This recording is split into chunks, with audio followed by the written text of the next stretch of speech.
Okay, somebody's saying to restart. Can you hear me now? And why do I need to restart my computer? You guys having trouble with the video? Can you hear me? Can you hear me? Somebody let me know if you can hear me now. I don't have a kid to call in. I don't, I hear you. Okay, so we got sound. Everybody can hear me now. Thank you, thank you, thank you. Okay. Now, can you see me okay? Because somebody kept saying restart. So is the video clear?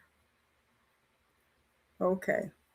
All right. Yeah, I don't have a kid to call in, unfortunately. I wish I did sometimes, but I don't have anybody to call in to fix anything for me but me. All right, good. We're sounding good. We're sounding good. So I will start all over. Basically, I do apologize again. And unfortunately, I can't test it before I get on air. That's the one thing that I really do not like about this platform. The other platform that I use, you could do a sound check, video check and sound check. With this, you cannot. There's nothing that I know, no button to click for me to do a sound check. So I'm not sure if it's working unless someone tells me. So again, I apologize. So let me say good evening to everybody. Hello to everybody out there in YouTube land and Facebook land and everybody that will be watching the replay. I do appreciate it. I thank you so much and thank you for your patience. And again, I am so sorry that that happened again.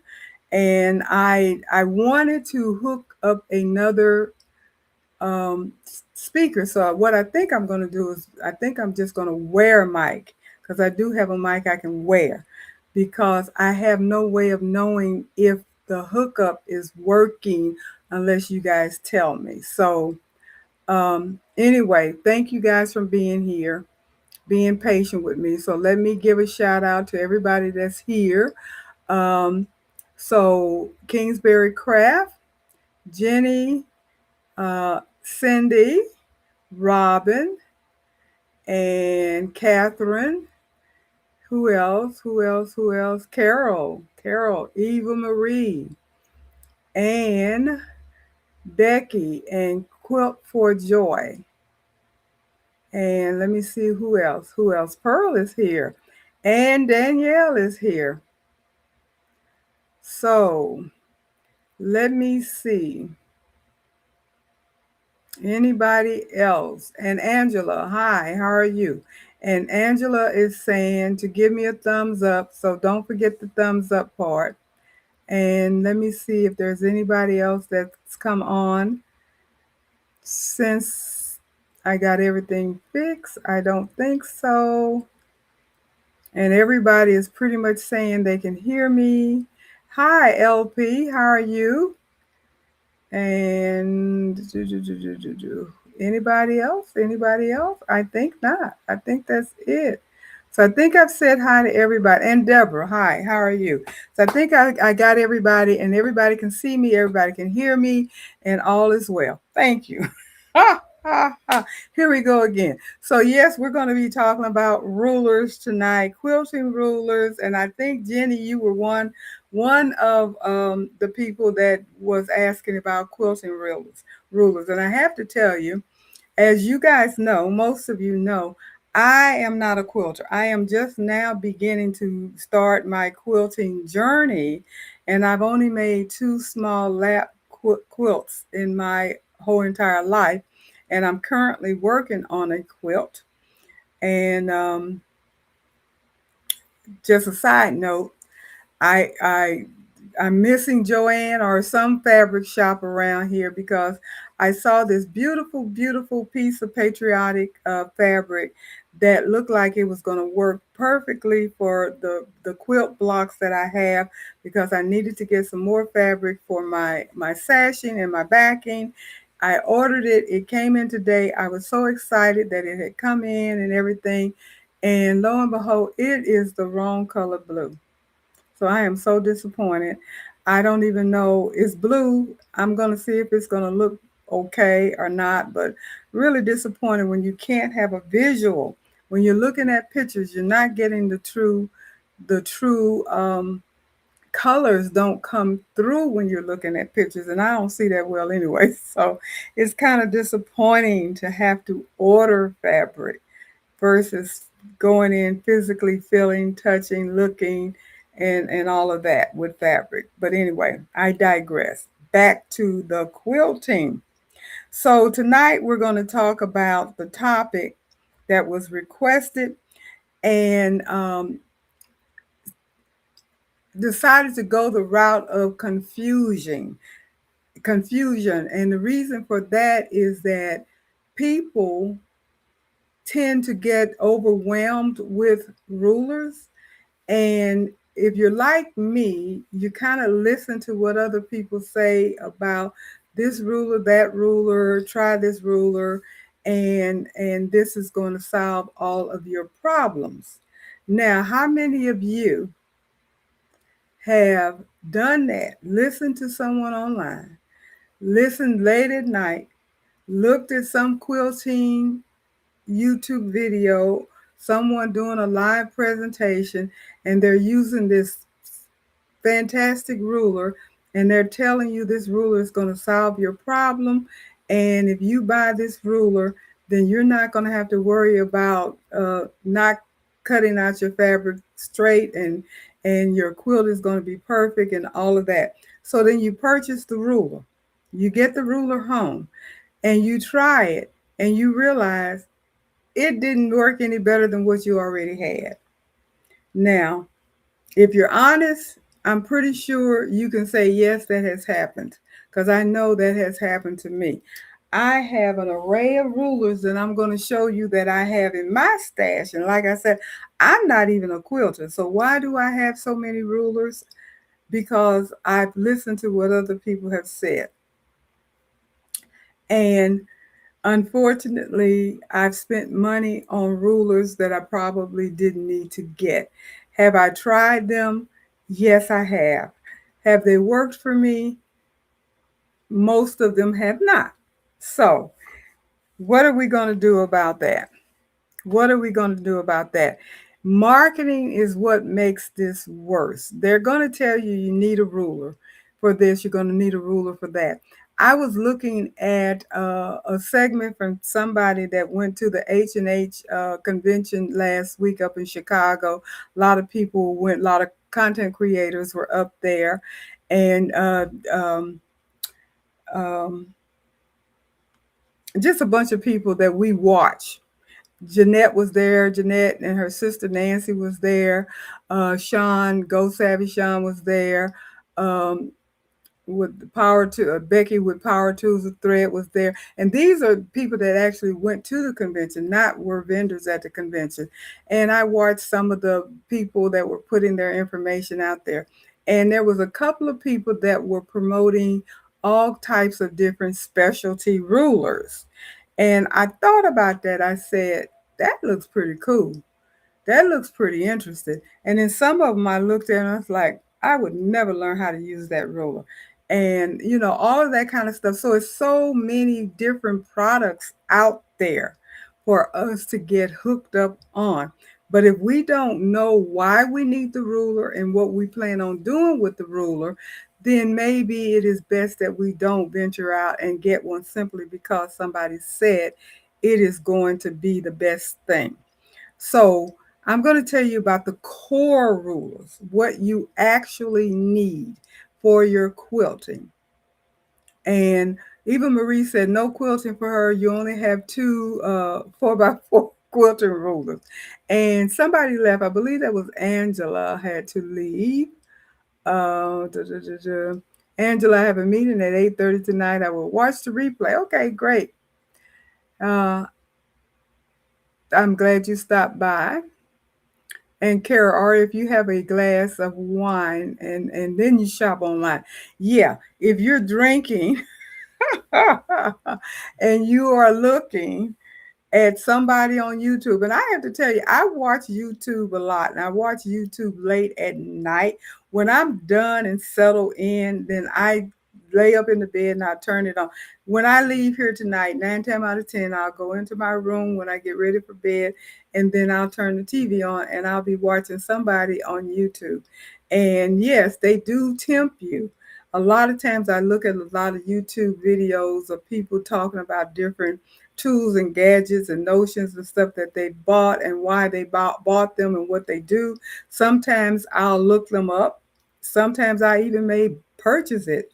But usually I just look it up, see what they say about it, what the purpose of it is. I've seen the demo usually if I'm watching it on YouTube, and then I make a determination whether or not I want to make that purchase. And I have to say, most of the times I don't. Most of the times I don't make the purchase, um, but I will look it up. And it is very, very tempting. I have to tell you, especially when you see somebody using it themselves and telling you, oh, this is quick and easy. And it's going to make your whole project so much easier to do. So let me talk about the core rulers and what you actually need. Most quilters only need a few rulers. The main one is your 6-inch by 24-inch ruler. That is your workhorse. If you stop and think about it, if you're like me, that is the one ruler that I use the most. And I have to admit, I started off with this one, which is a Fisker. And I bought this with a set. I believe it came with a cutting mat or something like that, and maybe a rotary cutter. And so this is the first 6-inch by 24-inch ruler, but I don't use it anymore. Why? This thing slips and slides, and we'll talk about that. So I don't use my Fisker. I have it, don't use it. Then the next one I bought was this one. This is the Omni Grid. Now you're going to say, girl, what is all that stuff on your ruler? What is it? This stuff on here actually is remnants of a spray that I bought at a quilt shop. And they said, if you buy this spray and put it on your ruler, it will help it not slip and slide. So that's what I did. It didn't work.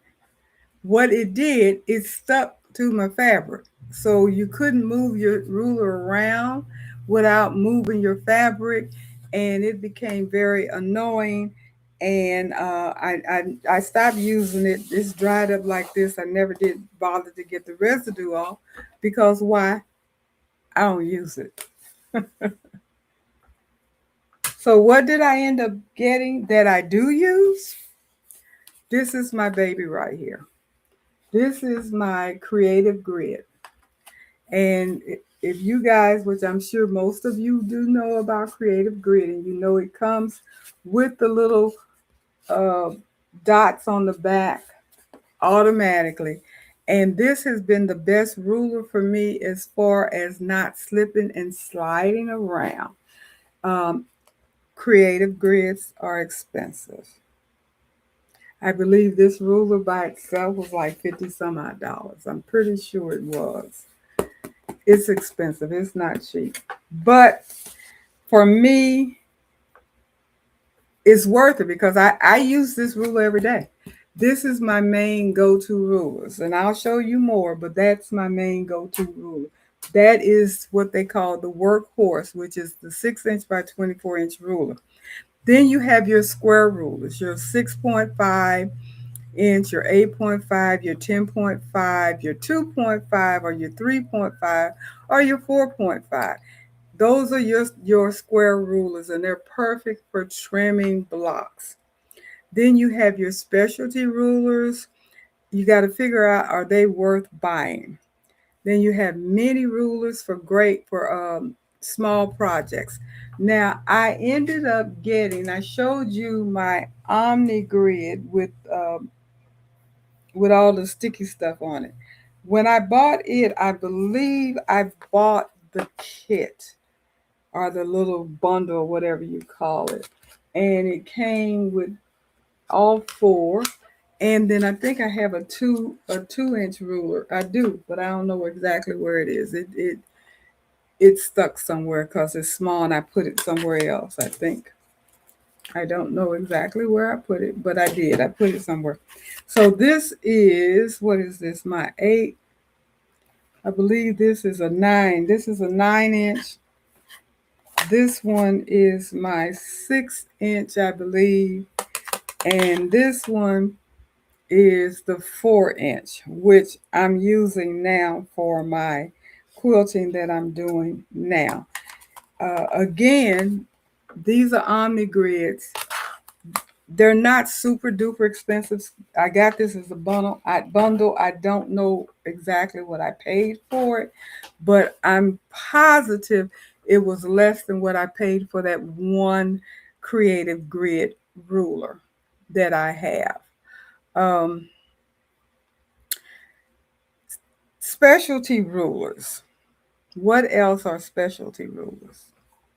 Well, I don't want to get too far ahead of myself, but I do have. Anybody know what these are? Now I have forgotten the name of them. Let me see if the name is on here. It is, what the heck is it? This is the Kimberbell set, and it's up here. Okay, it's the pop something.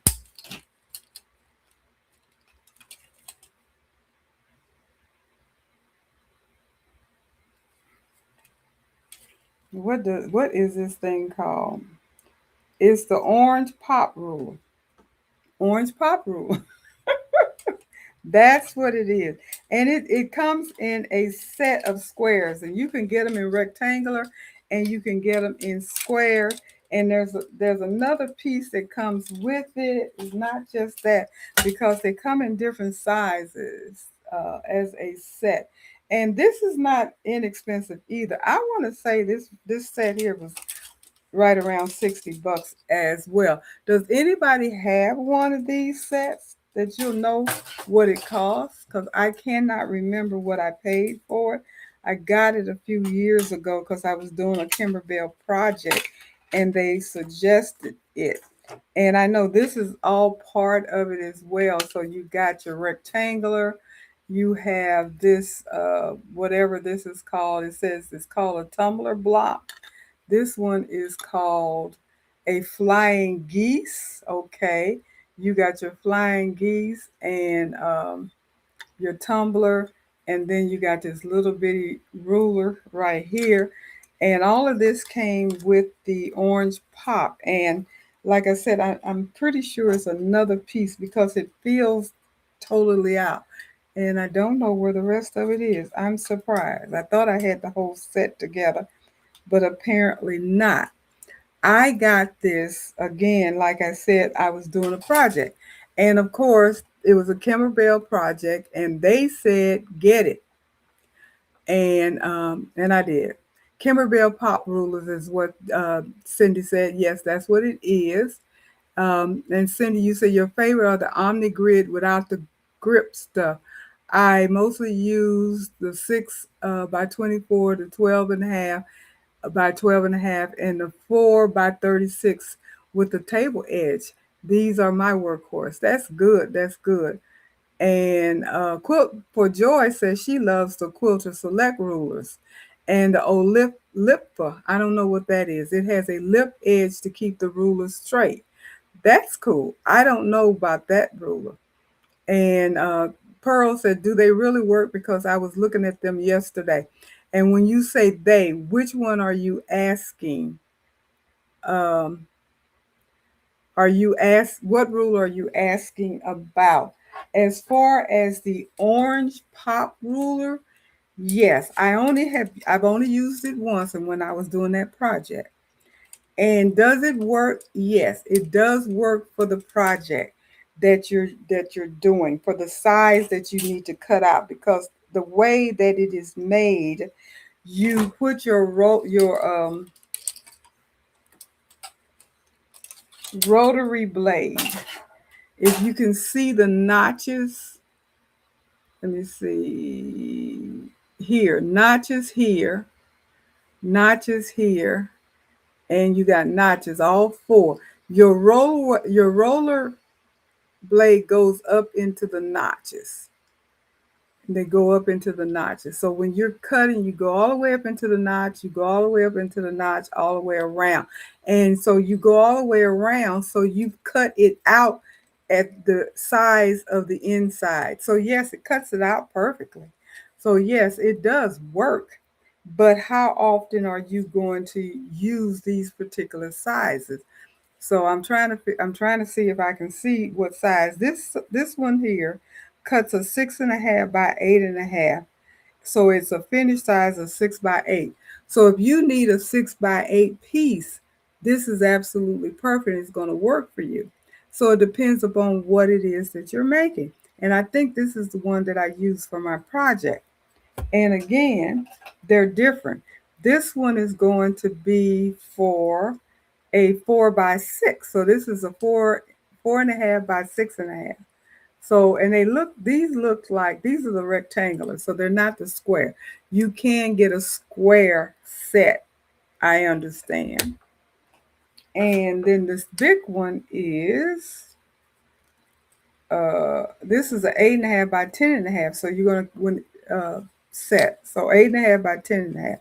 So does it work? Yes, it works perfectly for the size that you need to cut out. But how often are you going to use it? I don't know. Like I said, for me, I only used it for that one particular project, and it worked absolutely perfect. Is it worth the money that you paid to get this? It just depends. It depends upon how you feel about it. But I will admit, yes, it does work. I'm not gonna say it doesn't work, because it does. It worked perfectly. I cut out the pieces that I needed to cut out for that particular project, and it cut out absolutely perfect. But again, I've only used it once because I've only used that one. I've only made that one project. Cindy said they have two sets. One is square and one is rectangular. Exactly. That's what I said. One is square, and the one that I have obviously is the rectangular one. And then they have a square one. Um, and Carol, you say you have a true cut that has a lip or edge on the ruler, and the matching rotary cutter has a groove that goes over the lip on the ruler. And you like the ruler because it has marking slots in the middle. Okay. I've not heard of that one, so that's a good one to tell people about. And Pearl, you said you saw them being demonstrated at a quilt show with Nancy yesterday. Yes, I saw that as well. I did. And as you could see, it did work on that particular project that she cut. So it did. And then Cindy, you say they are great for fussy cutting. You can really see if the object is centered, usually in an embroidery design. I can see that being absolutely correct and perfect for fussy cutting. I've not really done that yet. And Pearl, you're saying you have them in your tip and using. I use them with a smaller rotary cutter as it goes into the end easier. Another tip is instead of hanging on to just one, I put one. I put one instead of the other. I'm not hanging on to just one. I put one, I guess, inside of the other. I guess is what you're saying, and it gives it more holding power. So you kind of stack them when you're cutting them, I think is what you're trying to say. And that makes sense. I do not know what's missing because I do have obviously some more somewhere. I have this set. And so that's what we consider specialty rulers. And of course, they have many more different specialty rulers, as you guys are stating. Um, I have this one that I just got because I'm working on a 12 and a half by 12 and a half block for my quilt that I'm doing. So I invested in this um, creative grid square, which I'm glad because, like I said, I like creative grid. I think it does, of all the rulers that I have, this one works the best as far as cutting things out. Now, my Kimberbell did work, so I'm not knocking that at all. It did work, but it is very specific for the sizes.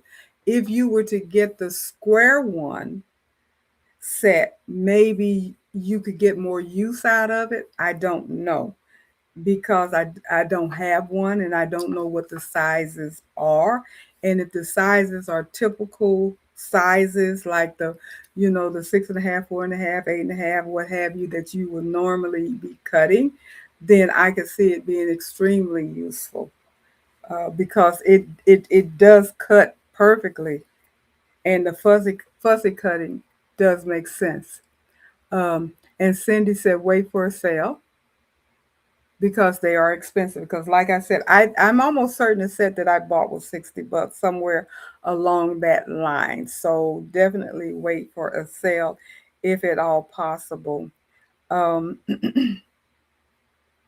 But then again, it gets back to how often are you going to be using all of these different rulers, and are they worth the investment? If you are a true quilter or even an embroiderer that does a lot of applique and fussy cutting and stuff like that, then it may be beneficial to invest in those types of rulers. Now, are you just letting your ruler sit around in your drawer? I don't think we wait and do that. Uh, I hang my rulers up, and I told you about the ones I don't use my Fisker. I don't use my 6x12 Fisker, and I don't use my 6x12 Omni Grid. I do use the square Omni Grids now. I don't use my orange pop rulers. I have not done that, but I use my creative grid rulers every day, all the time. Now I do have this just plain ruler. Oh, this is a Fisker. Don't remember where I got it from. This is a what, 2.5 by 18 inch. I use this a lot as well, but it does slip on me. So I do have these dots. I have not put them on yet, but I have these. I have a pack somewhere, but I had these out, and I'm going to use this to help with this because I like using this ruler as well. Another specialty ruler. How many of you have seen this and do you know what it is? I'm pretty sure somebody knows what it is and they've seen it. If you know what this is or you have one, put it in the chat and then I'll see if anybody knows and then I'll tell you about it. So, Carol, you said not for quilting, but my very favorite is my 1 inch by 6 inch ruler. They keep hiding, so I now have three. So now that kind of sounds like my little rulers that I have here, and I have three. And this may be, is this 6 inches? Yeah, this is 1 by 6. So we're in the same game here. I have three of these, and but this is not my favorite ruler. I have to be honest about it. It's not my favorite ruler, but I do use it. And who said it? Danielle. Hey. Yes, Danielle. You answered it correctly. It is a hot ruler. And Carol, you said for ironing, yes. And Becky, you're saying a hem ruler. It does. You can use it for hemming as well, but it is definitely known as a hot ruler. And what does that mean? You can use it to hem, fold up your hem or whatever you need to, and you can iron on it. you don't have to worry about it because it's a hot ruler. You can iron directly on this. And I've used this ruler. I discovered this ruler when I went to a, a, a sewing class I went to, and they talked about it and they had it, and so I got it. I don't use it often, but I have used it, and I do use it occasionally, but I don't use it often. Um, and I actually have a school metal ruler, and I use this too because now it's probably not good for your rotary cutter, but I have a plastic ruler, 12-inch ruler, and I've just cut it to death. So this one I prefer using because I can't cut it if I only have like a small something that I need to cut. And you guys know I can't cut straight, so I'm cutting all on top of rulers and everything. These are some rulers that I got as gifts from Mrs. Quilty. These two, and these are 6-inch rulers too. So I have rulers, I have rulers, I have rulers. And I got another ruler that I have not tried yet, but it's a gift. And this is a glow ruler. Carolina Moore. Make more accurate fussy cuts. It is a left-handed ruler, which I am, and 6.5 by 6 7/8 glow ruler, and it uses a USB cable, and I'm looking forward to having the opportunity to use it. Has anybody seen anything like this before? And can you tell that I lit it up? It is glowing now. Now it's not glowing. Now it's glowing. This is so cool. This is so cool. And it's a left-handed ruler. So perfect. Like I said, this was a gift to me, so I'm very thankful. And even Marie, you say you're a lefty too. So, and those of us that are lefties, and those of you guys that aren't lefties, you don't understand the struggle. There is definitely a struggle. Now, I have told you guys over and over again that I can't cut a straight line, and I literally cannot cut a straight line. I am very bad at cutting. And one of the main reasons for that, I truly believe, is because I have to cut opposite. Then, I have to, it's just like writing. You have to angle your paper, angle the ruler, angle the cloth. Everything has to be angled where I can do my cutting. You guys that are right-handed, you put your ruler down, you take your right hand and you lay it wherever you want it, and then you cut. Then you cut. For me, I'm cutting this way. So I have to start from another end. I can't start from this end and go that way. I have to start from this end over here and go that way. So it's backwards. And it's not an easy thing to do when you're left-handed. It really isn't. It's just kind of crazy. Um, Eva, you said I would get that glow just because it is a left-handed ruler. And Cindy, you say you have that in two different sizes, but yours is not a left hand. Yes, they have them, and I had not heard of this ruler before until I was gifted the ruler because the person that gave it to me knows I'm left-handed, and they didn't need a left-handed one; they needed a right-handed one. So they ended up, I think they got it by mistake or whatever. I don't remember exactly the how it actually came about. But since I'm left-handed, they said I'm going to send it to you because I'm pretty sure you can use it. And yes, I am very excited to have it and very excited to have the opportunity to use it. So I will be um, trying out using that ruler. So, what are some of the common ruler mistakes? For me, as I've told you guys, I can't cut a straight line. My biggest problem is two of them, and they're the first two on this list. Number one is slipping ruler. My ruler will wiggle. I have put weights on it. I have put stuff on it to weight it down. It still moves. I have what really works for me, and I'll be honest about it. I put my own body weight on it. I put my arm on it, and I do my thing, and that has helped me tremendously.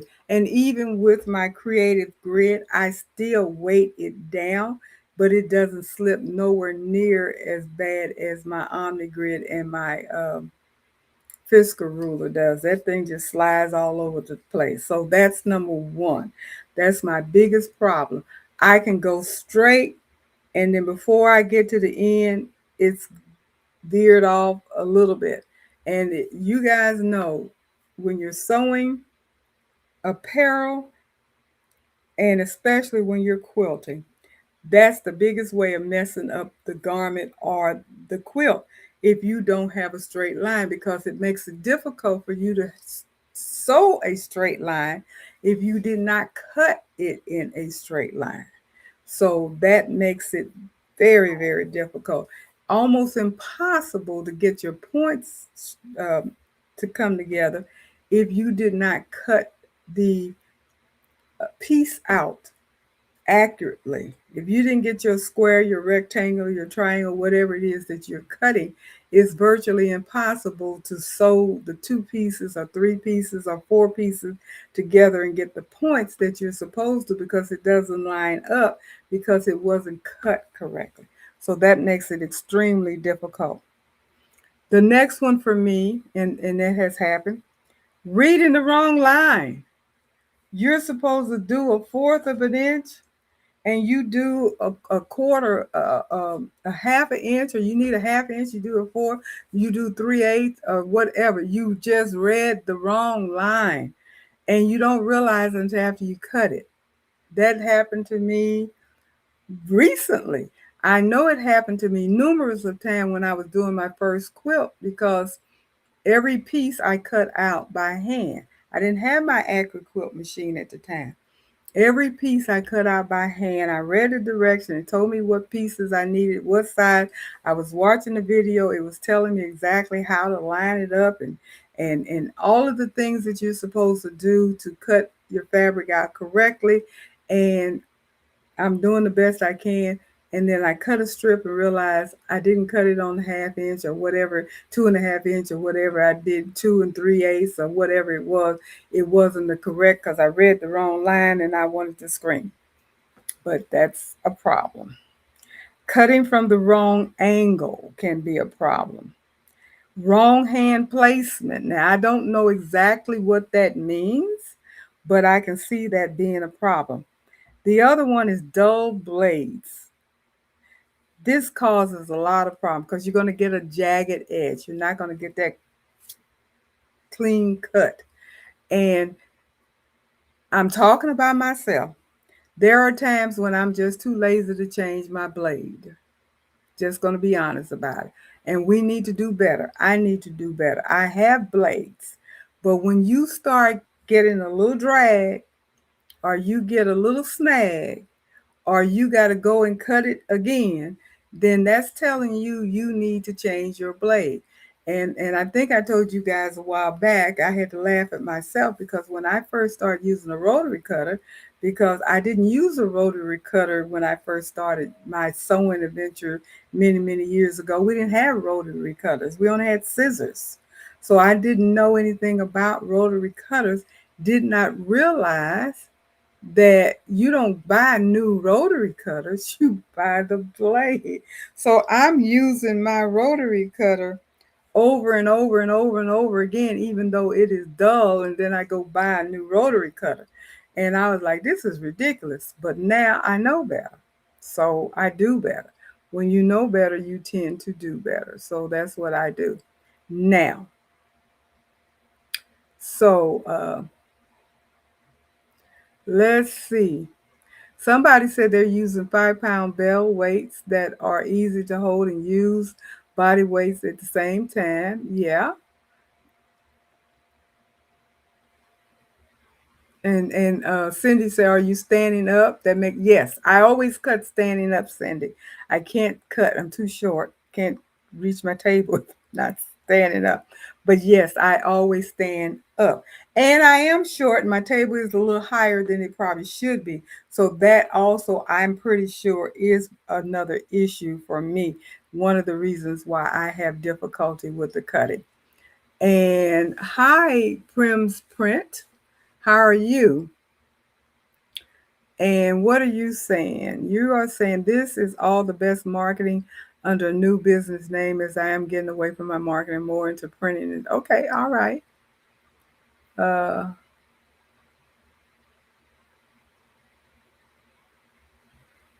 and Pearl, you said you bought all types of rulers a few years back when you got interested in quilting, but half of them I have never used because of doing embroidery. And half of them you probably won't use because you'll find out that you don't need it, because you can do practically everything you need to do with just a few. Um, and Carol, you said blades are pricey, but material is more pricey. That is true. So change your blades. And Cindy is saying about the wiggles. With wiggle rulers, rulers moving, may I suggest start your cut, walk the holding hand up, cut more, and repeat. Try it once. Okay, I think I understand what you're saying. Basically, only cut a small amount at a time. I'm assuming that's what you're meaning. You position, and you see I'm using my left hand and my right hand to hold. That's what I do. So I'm holding my ruler, and I'm putting weight on it. And I try, well, sometimes I try to zip it up and get it done, hoping it doesn't move. Sometimes I do that.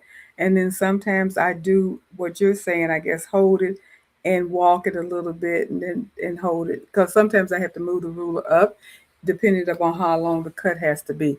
But I think that I understand your recommendation. And it's practice. I understand that because I never had to didn't start using a rotary cutter until I started embroidering. And that's when I started using rotary cutters to cut fabric and what have you for my embroidery. And still use scissors more because if I'm doing appliques and stuff like that, I'm using scissors. Rarely do I use my rotary cutter to cut that. But I don't know, somebody, I keep getting all these messages on my phone, on my watch. That's why I don't wear the darn thing. It's distracting. Let me take this thing off because it keeps dinging and distracting me. But anyway, yeah, I'm going to have to try that. And Pearl, you said that's the way you cut and it works for you. So I'm going to have to give that a try. Hopefully, I understood what you're saying and how it's going to, excuse me, help. But back to the dull rotary blades, let's make sure that we use our blades, change our blades when we need to. And I've been using or trying out the titanium blades because they tend to last a little longer. But I am getting a lot better with changing out my blades than I had been in the past because I realized, as you were saying, even though they are pricey, fabric is pricey as well, and my time is pricey, and I really don't like having to buy the fabric over again if possible, or cut it again because I cut it wrong. When I made my first quilt, the kit came with so much fabric, but it didn't come with extra fabric for those of us that don't know how to cut well. And I messed up some cuts, and I didn't have enough fabric to repeat the cut. So I ended up having to go out and try to buy fabric to match some of the fabric that I had messed up. And I wasn't able to find the exact same fabric but I was lucky enough to find something similar enough where I was able to use it and it didn't stand out like a sore thumb. So that helped me. But I was pretty disappointed that I couldn't get any more of the same fabric because I even went on there to try to buy the fabric and they didn't have any more. So I couldn't even get it anymore from where I was. And Robin, you say you're terrible about changing out your blades. Yeah, it's not it can be daunting. I'm well not daunting, but it can be a chore. Sometimes I just don't feel like changing it, but I know I need to. So I try to make sure that I do that. Um, make sure that I do that. So poor lighting, of course, is going to be a factor. Poor lighting, and if you can't see well, I don't know, magnifying glasses or something. I don't know. Or make sure your glasses are clean if you need them, or what have you. Not using the right mat. Now, I'm not quite sure what that means, other than because I'm pretty sure you're using a cutting mat.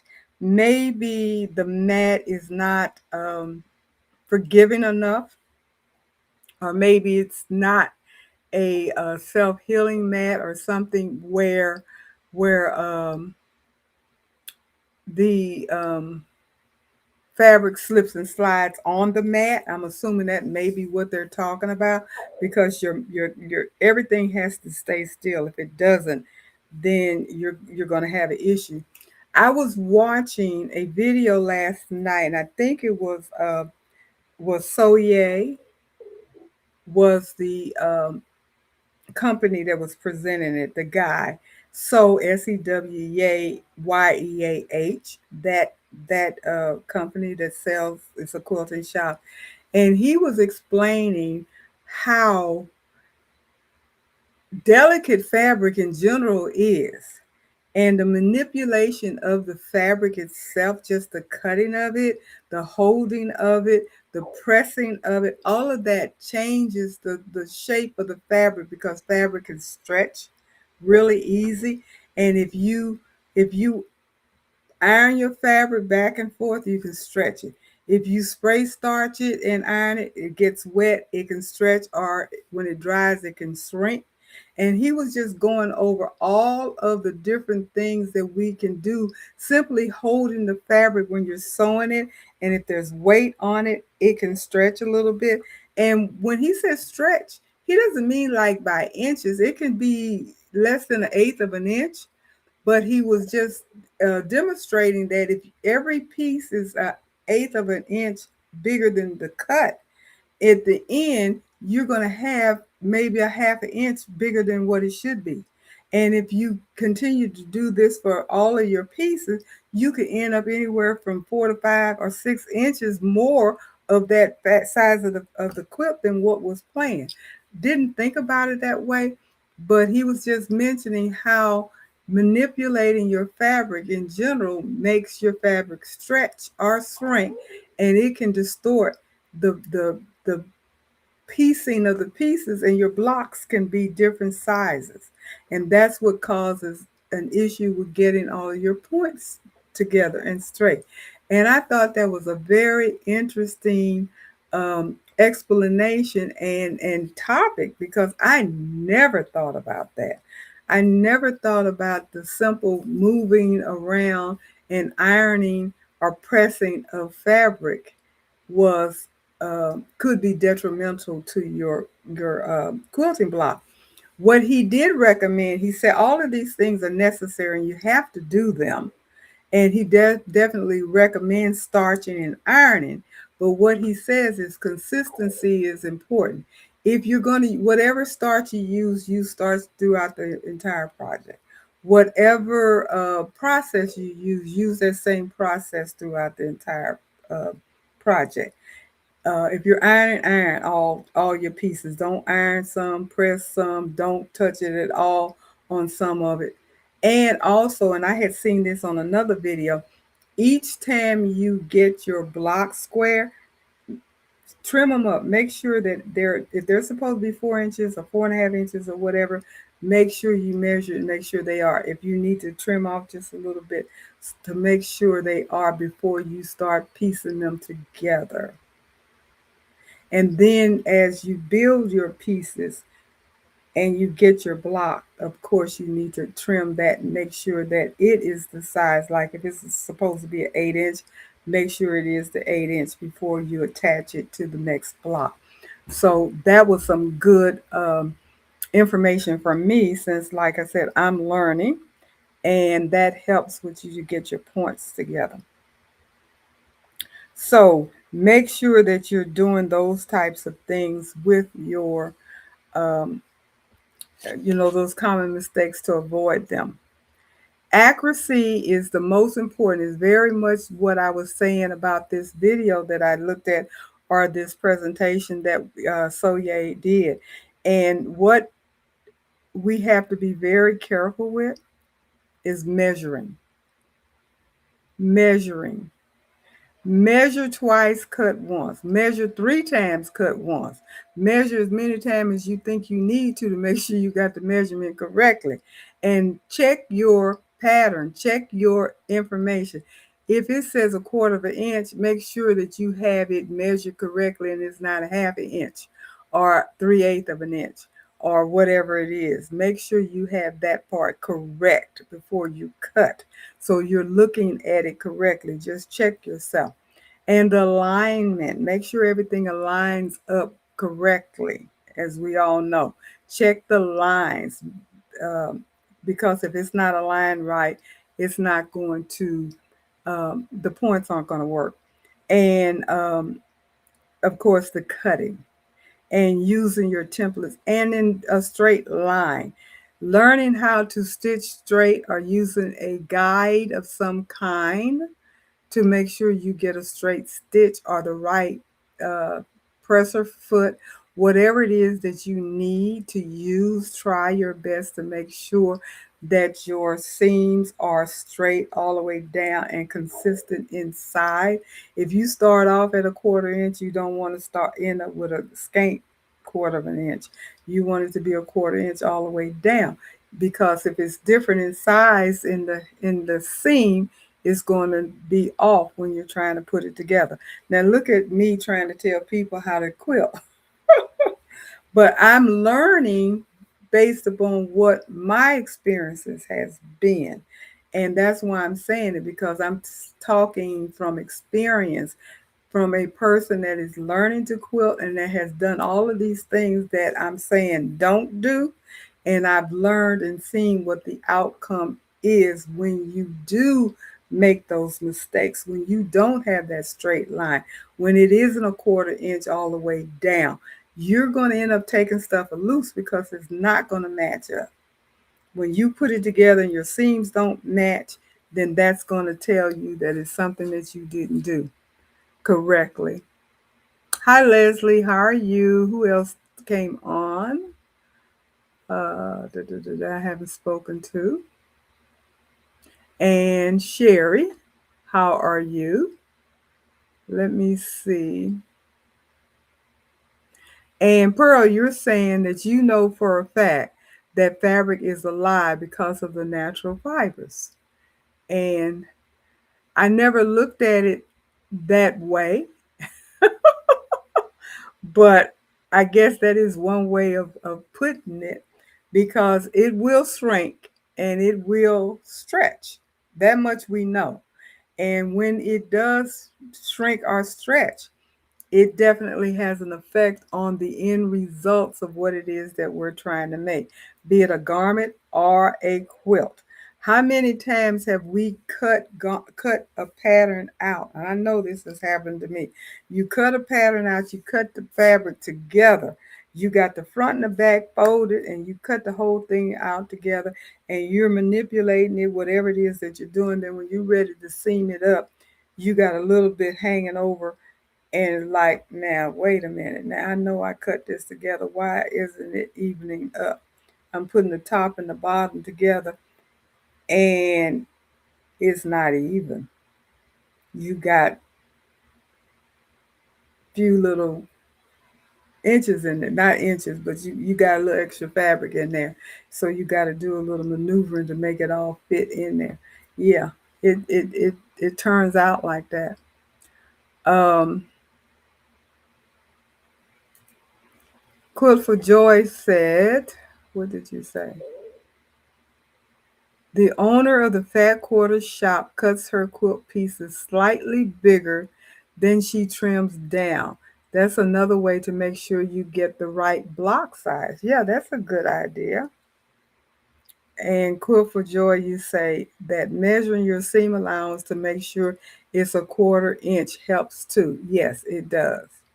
It does. And as Eva Marie said, measure twice, then measure again, cut once. Yes, I agree.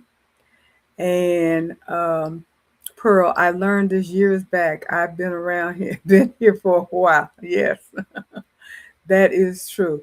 When you've done it, it becomes second nature. Now, Cindy is saying someone told me to strictly follow the pressing instruction when quilting, meaning press seams open or to the darker fabric or the right side, left side, etc. Yes. And what do they call this? And I'm not teaching you guys, not at all, because like I said, I'm a novice when it comes down to quilting. I'm just learning. That's why I'm asking the question. But when you have your seams, one going one way and one going the other way, I can't remember the terminology, but I was reminded of doing that to make keep your seams from being too thick and make it easier to join and for your points to come up. Whoever knows that terminology, can you put it in there? Because I totally forgot what they call it. Forgot it. Hi, Joyce. How are you? How you doing? Good evening. Um, so, what are the most commonly used rulers? And we went over the long rectangular rulers, which is the workhorse. And it is best for cutting fabric strips, squaring fabrics, trimming borders, and cutting yardage. And the common sizes are 6 inches by 24 inch and 6.5 by 24.5 inch. Those are the most common size. The most popular brand for that type of ruler is number one listed Creative Grid, which I showed you, and I um, fabric fat quarter shop. That's where I took that quilting class. My first quilting class. They had I think it was a 9-part series on YouTube making this quilt, and they had 9 blocks. It might even been 10 or 12 parts because each block was a video, a whole video, and the person was showing you how to cut it, how to chain stitch it, how to seam it up. And I did everything that she said. I watched it and I repeated it. So I was watching and doing, watching and doing, watching and doing.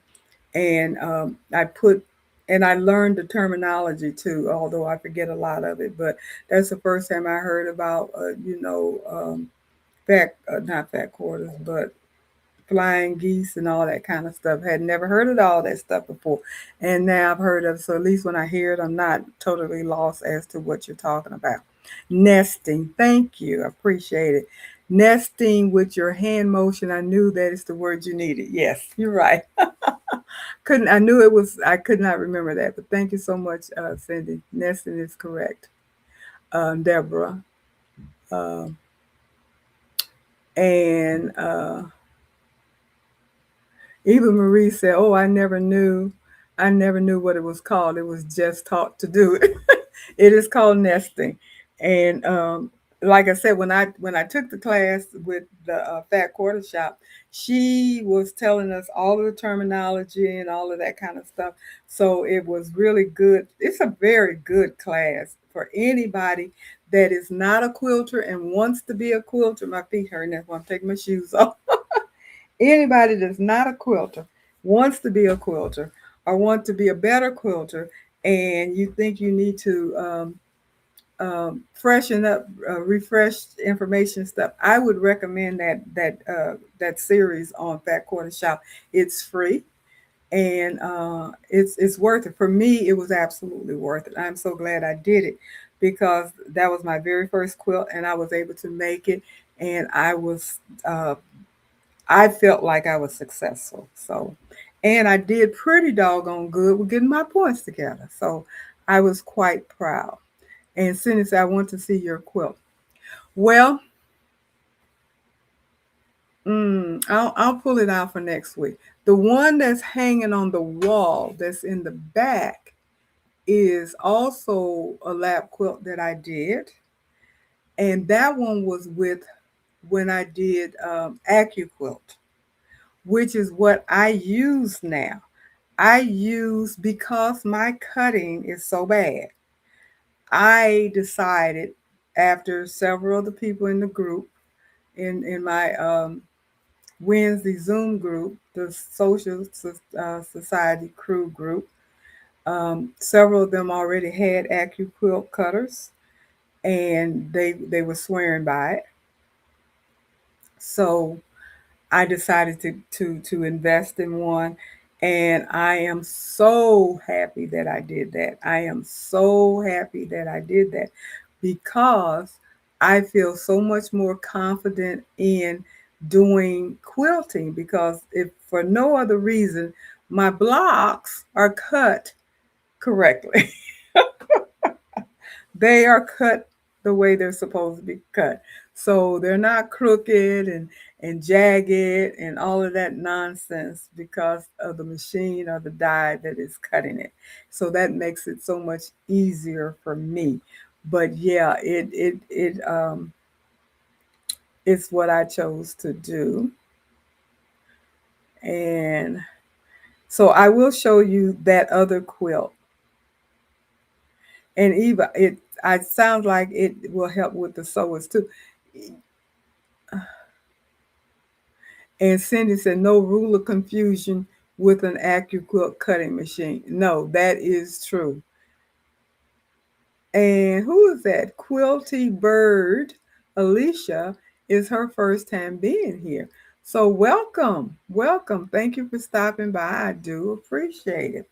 So we're talking about the long rectangle ruler is the workhorse. Now, popular brands, of course, as I mentioned, is Creative Grid, and it's known for non-slip grip, easy to read markings, a premium feel, but it is expensive. It is not cheap. As I mentioned to you guys when I showed it to you, I'm pretty sure this one cost me 50 bucks or close to it. And I do like that you can see the numbers pretty good. It is easy to read. I did not have this when I did my very first quilt, when I was cutting stuff out wrong. And I wish I had, because I've cut since then, and I haven't really messed it up as badly as I did when I was using my OmniGrip ruler. The other ruler, before I forget it, well, it actually is coming up. I'll just wait. It's coming up. So the other ones are the OmniGrid ruler, which is the bright yellow ruler that I told you about. These are OmniGrid rulers, all of these, and I got this in a set. And I don't remember what the set cost. I got them out of Joann, and I know I got it on a coupon. So whatever it costs, I didn't pay the full price. And I think that I'm not sure if I got the long ruler with it, but I know I got this one, and I know I got a 2-inch somewhere. But this is the set that I got of my OmniGrid rulers. And they are bright yellow. It says they are beginner friendly visibility, and it's an affordable price, and it is. It's a lot less expensive than the Creative Grid. The other one that they list is the Fiscal, and it's a lighter weight, easy to read market, budget friendly, and it's a good starter option, and it is relatively inexpensive, but Fiskars aren't cheap either. They're not as expensive as the Creative Grid, but they're not. I don't think that are cheap at all. I don't. Um, the Creative Grids are supposed to be excellent in durability, and they have black and white lines, and it is for the serious quilter. The Omni Grid, they said, basically for beginners. The grip is moderate versus excellent for the Creative Grid. The lines are bright yellow. The price range is moderate. The durability is very good. And Fisker, they said, basically um, is a budget user rulers. Moderate grip, pink, white marks, or black and white. It just depends upon where you get it. And the durability is good. It's not considered very good or excellent durability. But Fiskars are okay. They're just not, for me, it was difficult for me to keep it from slipping. So that's why I kind of moved away from that as far as the Fiskars are concerned. Now, square trimming rulers. They have the square blocks, which I showed you the orange pops, and they come in the rectangular as well as square. There are trimming embroidery blocks. There are half square triangle blocks, all kinds of different specialty blocks and stuff that are available. And they come in the common size of 4.5, 6.5, 8.5, 12.5, 10.5. All of those are very common. And they also come in the other brands like Creative Grid, Omni Grid, and so forth and so on. But I wanted to get to specialty trimming rulers. Um, Now I saw where a lot of you had rulers that had little edges and stuff on it, and it reminds me of Trimmer by George, which I don't have one. I've been thinking about getting one. Not sure if I am or not, but I've been thinking about getting one. But that's what it reminded me of when I was reading what you guys were, how you were describing some of your specialty rulers that had the little like barrier type thing for trimming on the edge. Um, then there's the strip rulers. That's another specialty. It cuts with strip pieces, and it is also expensive. And I know that for a fact because I have not one, but two of these puppies here. Now this one is Creative Grid, so you know this one costs a good penny here. This one was well up into I want to say at least $70 plus. This one. And this one I got from Joanne. And I'm thinking, and I know I used the coupon, but I'm thinking this is called Shape Cut. I'm thinking that I paid 30 some odd dollars for this one. Actually, this is a June Taylor, and I got it from Joanne. But this is June Taylor's Stripology ruler. And if you're not familiar with the stripology ruler, the concept is you can cut strips and what have you, and it's similar to what the pop orange does. It has little notches on both ends where your rotary blade will fit in, and then it goes down. It's a method to it. You have to really learn the method in order to make it work well for you. And again, this one is the Creative Grid, and it is 20 inches by 13 inches. This one is. And you got all the different sizes in here. What is it? 12.5, 10.5, 8.5, 6.5, 4.5 squares, and you got diagonal and all of that in here. And I still ended up getting the AccuCut. I couldn't get it to work for me. Could not get it to work for me. Hey Sean, how you doing? Yes, and Sean was saying creative grid is stripology, which I have, and shape, cute, or cut is June Taylor. Yes, and that's what I have. So that's the one. Shape cut is June Taylor, and the other one, creative grid, is stripology, and I have them both. And Pearl, um, you're asking me, do you have the AccuQuilt large 10-inch ruler? I have I have the AccuQuilt um, Go, the original one, the middle one. I don't have the little bitty one, and I don't have the electric one, which is the bigger one. And then they, of course, they have the Studio, which is huge. I don't have that, but I have the middle one, and I think it's called the AccuQuilt Go. I think that's what it is. And I'm trying to think, 10-inch. I'm not sure if it does 10-inch. I'm not sure if it does. Uh, Sean said, "Me too." With the AccuQuilt, I love my AccuQuilt. I am so glad. And Pearl says she has the June Taylor strip ruler. Um, Anybody else that has the strip ruler? And he would say that ruler is bigger than me. Yeah, it's bigger than me and costs more than me. Holy moly, that is huge. It's a big ruler. It's a big ruler, and I've actually tried both of them. I actually did try both of them. I personally was not as successful as I had thought I was going to be. I thought that was going to be the answer to my prayer because I was in the process of doing trying to do my quilting, and I wanted to cut out the strips for the binding, and yeah, okay. It was not a success. I ended up just using a regular ruler and rotary cutter. Um, and Cindy's, hi Faker make fake. How are you? Okay.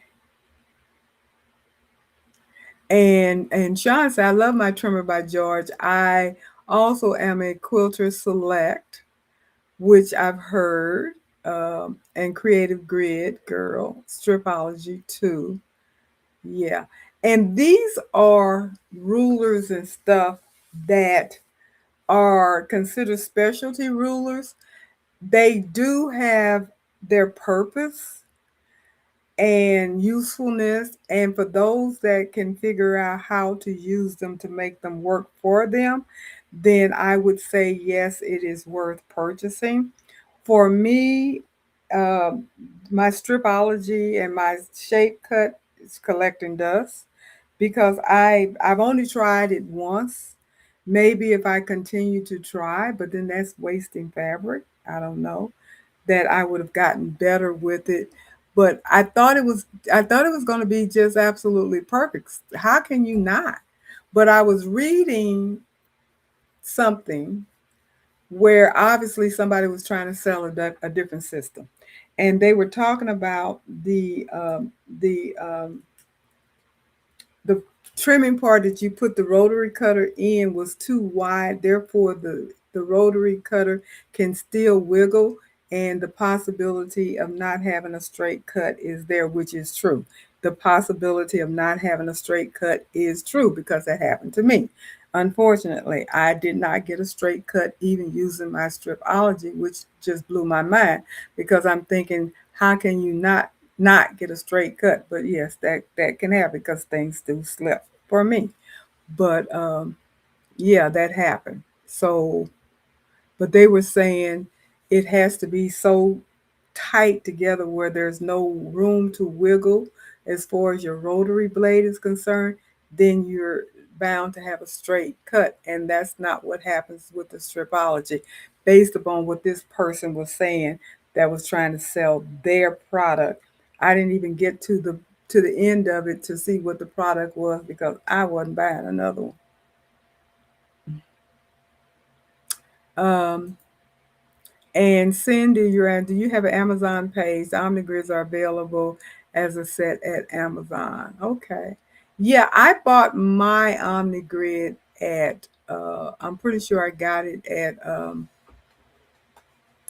Joanne before they left, before they closed up. Um, but yeah, you can get all of these things off of Amazon because I got my I got this one off of Amazon, and I know it was 30 some odd dollars, but I got this off of Amazon as well. I might have gotten the 6 by 24 off of Amazon as well. I Sorry about that. I may have gotten my 6 by 24 um, Creative Grid off of Amazon as well. I don't remember, but I don't know where I got it from. Um, Free motion. Now I have some free motion rulers here as well, and I could not find them. I stuck them somewhere, and I don't remember where I stuck them, and I can't find them. I don't know. I stuck them somewhere. That is the weirdest thing. You know, when you call yourself straightening up and organizing, and you tuck things places, you forget where you tucked them. So I forgot where I tucked them. But yes, they have free motion rules, which is a total different ball game. But it is for people that want to do free motion quilting on their machines, and it's a guided ruler that you follow. I've not used them. I've not tried them. I don't know if I will. I don't know if I'll be brave enough to try it. Maybe one day, but it definitely will be um, a practice situation. It's not something that I'm just going to jump up and try to do, and to do a project, because I know, Robin, you've been practicing your free motion, and you told me about how it's muscle memory and everything, and you have to get used to it, and so that takes a lot of practice, and uh, I don't know if I want to do that. I don't know, but it's not going to be anything that I do right away, and that part is for sure. I'm not going to be doing that right away. And I saw, and I didn't write down the name of the company or the ruler itself, but I was watching again because I saw at least two or three different um, um, videos that were put up for people that went to H&H in Chicago. And this one, I believe it was Courtney from All Brand, stopped at this one booth where this lady and her mom was selling free motion quilting ruler kit, and she did a pretty long demo on how to use her ruler and everything, and it was a beautiful design that she did, and I was watching it and I was like, nah, I ain't gonna never get that. I won't get that. But it's just a perfect example of the different products that are out there that you can use to do so many beautiful decorative things that you want to do at quilting. And for me, because I have on the 10 needle back here, the PR 1055X, we have so many beautiful quilt blocks or designs on there.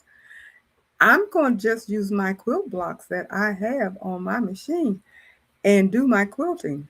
I'm not going to try to do the free motion and all of that kind of stuff, even though I do have my new Janome machine, and I can do all of that kind of stuff with it.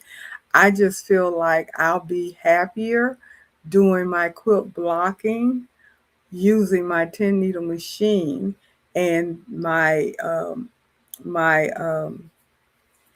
my hoop that I have that allows you to do it. It's a magnetic hoop that you can use, and the sashing hoop is what they call it, where you can hoop each piece and do your stitching, and then take the magnets, some of the magnets off, and pull it down and reposition it, put the magnet back on, hoop, and do it over and over again while you're doing your own piecing on your 10 needle machine. And that's going to be me. That's what I'm going to do. It's basically edge to edge. It's a different concept. It's the quilting block, which is also part of, like I said, we have tons of beautiful quilting blocks, stipplings, and all kinds of things already built into the machine. I'm just going to take advantage of that as far as my quilting is concerned. So, as far as me getting into free motion quilting, if that happens at all, that would be so far down the line. But I did buy these actually I got them off of Temu, to be honest about it. I was just being curious because I had never bought anything off of Temu, and I was trying to figure out what to buy, and I just picked out a few little cheap things just to see what they would look like and all of that. And I know I stuck them in a drawer somewhere. They're really cute and everything, but how useful they will be, I am not sure, because I have not used them. Has anybody bought any free motion quilting rulers? And if you have you been successful with it? How does that work for you?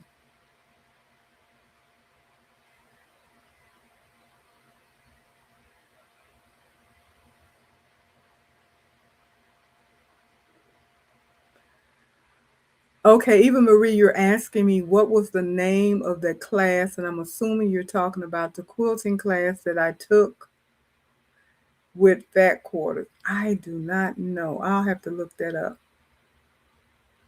And Pearl, you said you won two of their large 10 or 12 AccuQuit rules a few years back. That was cool.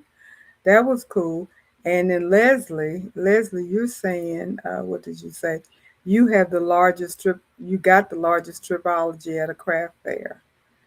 And Sherry has the extra large stripology ruler as well. How do you store your large rulers? That's a good question. Um, my my rulers I hang up. I have the ones that I don't use every day. I hang up. I also, and I was going to show that I got this little ruler caddy thing too here as well, which I have done that. So I have that, and I just wanted to show that. So that's one.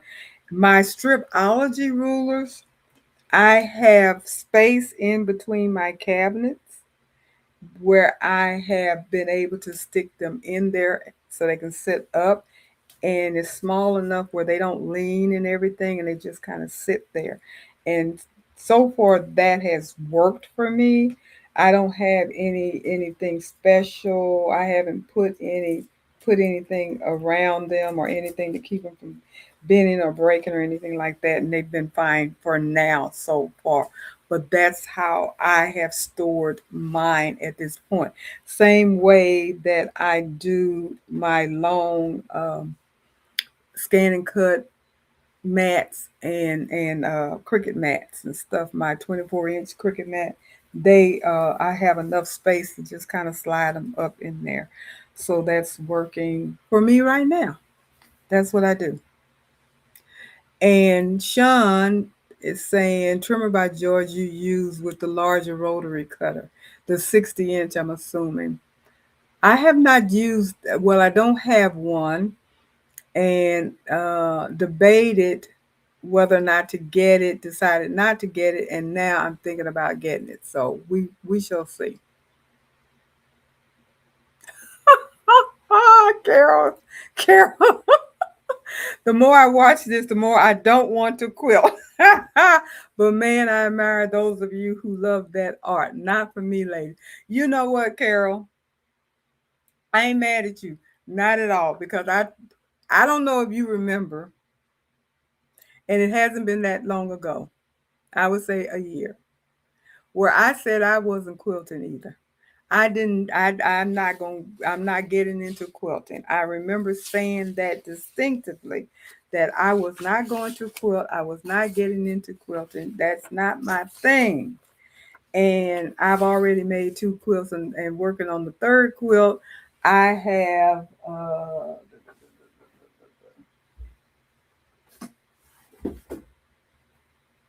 quilt blocks already done. So I'm doing I'm doing quilting. I'm doing quilting. It's amazing. It's amazing how you can get into something once you start doing it. Now, am I hooked? No, I'm not. I don't think that I would ever be a quilter per se, where people quilt every day, all day, all that kind of stuff. No, quilting, I do have a goal of I want to make a quilt for each one of my kids. And I have this pattern, and I've bought some of the fabric where I want to make this beautiful rag quilt. And that's where my desire lies right there. I don't know how much further beyond that I will go, but I have to tell you, I did decide to do quilting because of the Social Society crew. We came up as a group and decided to do a small quilt. So that's part of what the decision was made. So everybody participate. So I couldn't say no. Okay, that's what you're gonna do. That's what you're gonna do. So I did that. And I'm not disappointed that I did venture off to do that, because when I took that class, and I'm gonna see if I can't find it.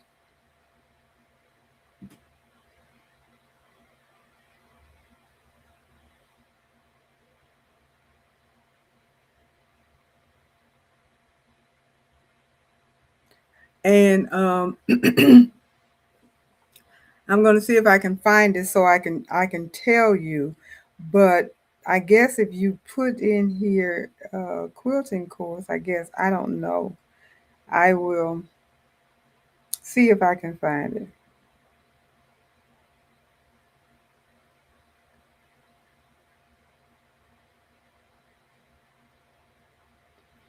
Because I'm trying to figure out how in the world did I find it.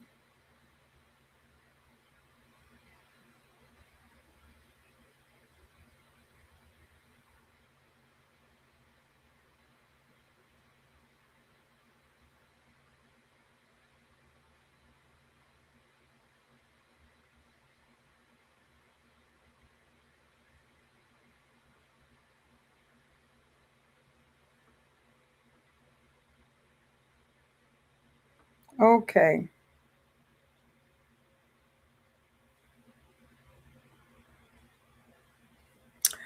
The Ultimate Beginner Quilting Kit. It is featuring Bella Solids by Moda Fabrics. That's what I did. And that is the quilt that I made. That is the fabric that they send you and everything. So that's what I made. And let me see. Once you get the kit,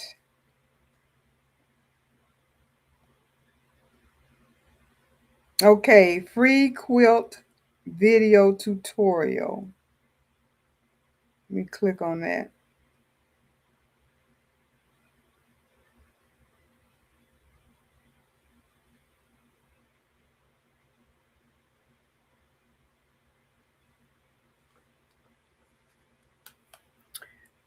It is called,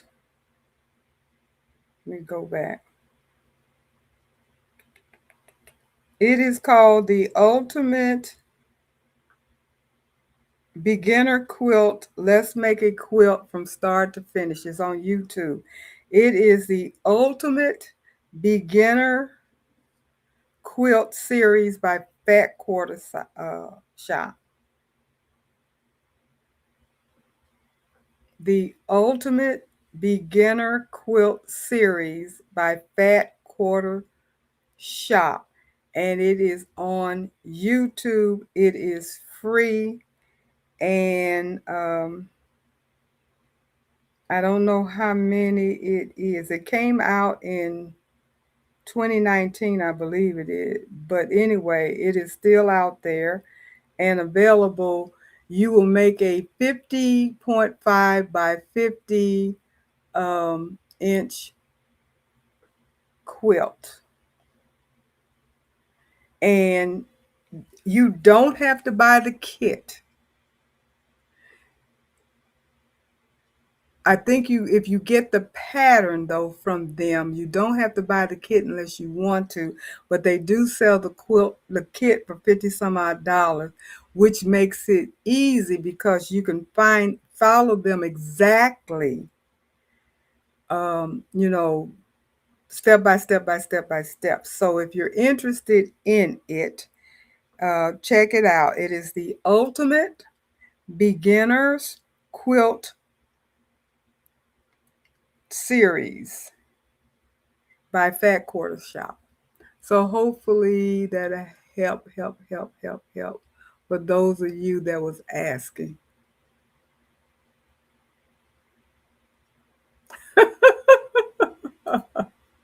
And this is for Sean. Cindy is talking to Sean. If you read all these comments, you will find several needle tutorial on cutting fabric with a rotary cutter using rulers.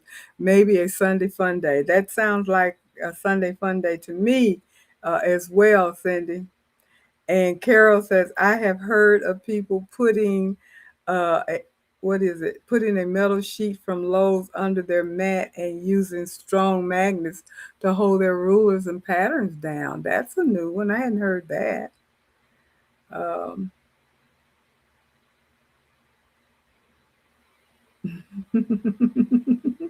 okay, and so Sean is going to take that into consideration. Yeah, that would be a good tutorial, Sean. It really would. I would be there. I would definitely be there. And somebody was saying something about our cups were matching. I don't know who said that, but this is my son got married what 4 years ago, and this was one of the wedding gifts, Shirley, mother of the groom, that I got. So no, I didn't make it. She bought it from somebody. She didn't buy it from me because I could have made it. But anyway, let me see.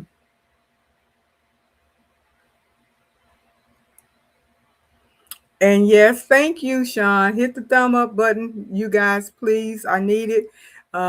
Everybody that's watching from home, everybody that's on here, please hit the thumbs up button. Appreciate it.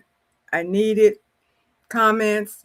Go to my channel and put comments in there as well. Quilt for Joy. Yes, I prefer doing edge to edge quilting on my embroidery machine. Yes. And Kara, it always feels good to master a new feature on our 10 needle machine. Yes, it does. And Faker is saying, have you watched Gifted HQ? Nancy went to H&H also. So many amazing things she saw as well. I started off watching, I saw her when she was with Kimmerbell person and did the orange pop quilt. I saw that. I haven't watched yours, Sean, yet. I was getting ready to watch it. Something happened. I watched Courtney from All Brand. I watched hers because I've literally been just kind of searching the YouTube for people that went to see what they saw and all of that stuff. And Sherry is on here. I hope you're the same, Sherry. I don't remember, but I remember week before last we were talking about, this is changing the subject, but it just popped in my mind, so I got to say it before I forget it. I have registered for the Everything Embroidery Market down in Biloxi, Mississippi, coming up in October the 1st through the 3rd. I have registered. I'm going. My husband's going to go with me. Yay, yay, yay, because I didn't want to go alone. So I will be there. So if anybody else is wanting to go, planning on going, I'm going to be there. If so, let me know so we can hook up. And Sherry, I think you were one person that had mentioned that you were interested in going. So I just wanted to let you know and anybody else know that I definitely plan to be there this year in October. Also, there is going to be an original sewing and quilting um, expo here in the Kansas City area in August, and I will be there as well. So those are the two expos that I will be attending this year myself. And I've already signed up for some classes. I'm going to take a digitizing class with Lisa Shaw, and then I'm going to take a few other business type classes with other people. And I think I'm taking one project thing. So, um, yeah, 3 or 4 different classes I plan on taking while I'm there.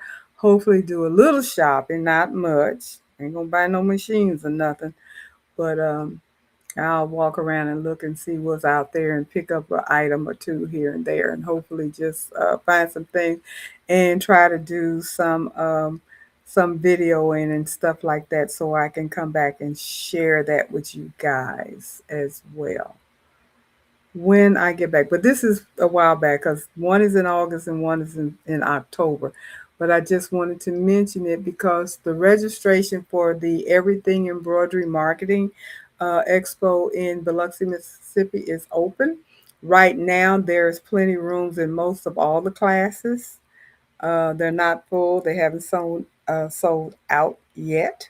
So it's still time to go through, look it up, just Google it, and you can get all the info you want about the different classes and who's teaching it and what it's about and all that good stuff. And if you can go, go. If you're somewhere near or whatever, let's do that. And Carol, back to you as far as not wanting to quilt. I tell you, the bug bit me when I took that class, and I'm so glad I took it. I would recommend if it's just a little bit of thought in your mind about it to take that particular class because it's going to teach you what quilting is all about, if nothing else. You'll learn terminology, you'll learn techniques, you'll learn what the different blocks are called and all of that kind of stuff. And it's quite interesting. It's quite interesting. And if you cut straight, then it's going to be a piece of cake because it was not hard at all. And it really, I'm not going to say it was time consuming per se. For me, it was a little challenging again because I can't cut a straight line. But other than that, it was not bad at all. And Sean said, I have a few in shapes for free motion quilting on your long arm. Okay.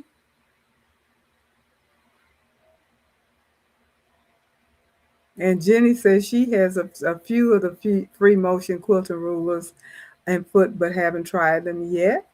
And Quilt for Joy says, I have a lot of free motion rulers with my machine and I love them. It's not hard, but using the embroidery module is quicker and more precise. Okay. Yeah, that's my plan.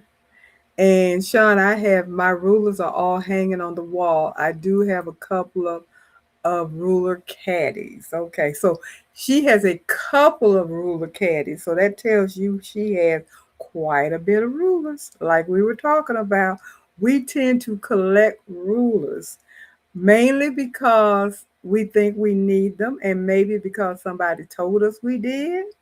And this is going to make things better if you try this ruler or that ruler, or what have you. And so we bit the bullet and got the ruler. Now, did it really help? I don't know. So we have to, you have to think about it. And Robin says, Uh, I have bought two, but have only used one once. I need a lot of practice because it didn't look right. Oh, and Leslie uses command hooks to hang on the back of the door and hang her 24-inch cricket mats up as well. And Quill for Joy, she stores her small rulers in a binder. Okay. And Pearl, I have a husky cabinet, so I use one of the long drawers for her rulers. And Leslie, she sandwiches her stripology between cardboard to keep it secure. And Eva Marie says, I like that ruler caddy. My rulers hang on the wall. My smaller rulers are in the drawer. Now, my long rulers hang on the wall, and then my smaller rulers are on the ruler caddy. That's pretty much. And Sherry, definitely get the trimmer by George. So worth it. As Sean said, it needs the 60 millimeter rotary cutter. Okay. So I'm very much leaning towards getting the trimmer by George. So I'll probably end up ordering that maybe when I get off of here tonight. I don't know. And and Sean was saying you can also make a beautiful quilt coat, which is true. And we will be working on that soon. Carol, you're killing me. I've gone to the quilt side. I have I have joined the team. Uh, I have. I'm gonna be honest about it. I have joined the quilting team because I do like the look of quilts when you put them together. I've always done that. I've always liked quilts. I just didn't see any sense in making quilts because it reminds me of what Marina said that her husband said to her about buying fabric, cutting them up in little bitty pieces, and then turning right around and sewing it back up. Didn't make sense to her. And I feel the same way. I was so determined. It didn't make sense to me to be sewing all these little big pieces together. And I still don't think I'm going to, and I'm not going to say never, but those little 2-inch squares, they're not on my radar. They're not on my radar. Maybe, maybe. But right now, they are not on my radar. Not at all. Um, and and Sean said, "Sorry to say, but I'm already a quilter." I guess so. If I've already made uh, what okay, what she said, one quilt and a coat, and 12 blocks for another quilt already. So it'll be 3 quilts and a coat, and I'm getting ready to quilt another coat. So I guess I will be a quilter. Quilt for Joy says, I love seeing a quilt top come to life after it's quilted. Yes, that is some beautiful work.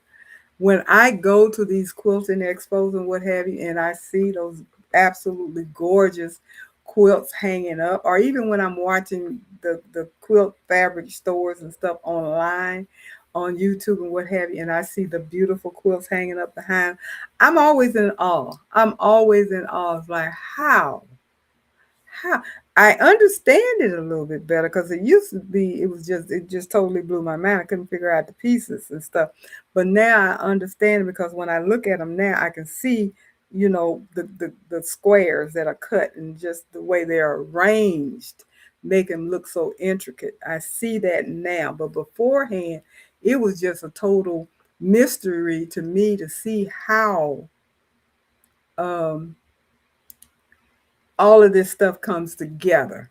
But once you start quilting and then you realize that it the blocks are the blocks are the blocks. There's so many different ways of putting a block together, but it's the arrangement once you get the pieces together, how you arrange them to make the design is what is so fascinating. And that's what creates the blocks to make them so pretty. Look at me talking like I know about quilting, y'all. But I'm learning it because like now when I see it, it's I understand it more because initially I couldn't read a pattern. I look at a pattern, I was like, this looks like Greek to me. I don't even know what half this stuff means. And now when I look at a quilting pattern, I can look at it and understand, okay, yeah, I get it.